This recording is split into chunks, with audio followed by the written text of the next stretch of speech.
Sa pagpapatuloy ng paghahanda para sa Trillion Peso March, sinuyod ng ating PNN correspondents ang iba't ibang bahagi ng Maynila upang i-monitor ang sitwasyon at seguridad bago ang inaasahang pagtitipon. Sa Mindiola, tuloy-tuloy ang monitoring ng ating mga ka-PNN. Normal hanggang katamtaman ang daloy ng trapiko at wala pang naitatalang insidente habang nakaantabay ang ating mga pulis sa lugar. Samantala nananatiling maayos at kontrolado ang sitwasyon sa Quirino Grandstand, Rizal Park, Manila, kung saan mahigit 200 pulis ang nakadeploy bilang bahagi ng paghahanda para sa seguridad.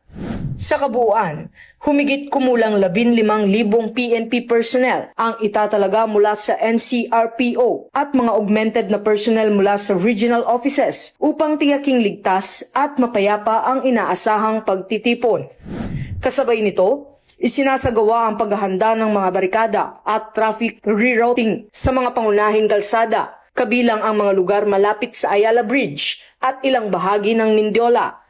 Sa EDSA People Power Monument, nananatiling payapa ang sitwasyon at normal ang daloy ng trapiko. Habang nagpapatuloy ang mga paghahanda, isinantabi ng ating mga kapulisan ang personal na oras upang gampanan ang kanilang tungkulin.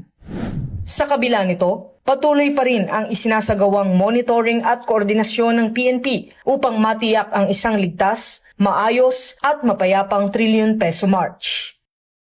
Ito po ang bagong PNP para sa bagong Pilipinas, serbisyong mabilis, tapat at nararamdaman.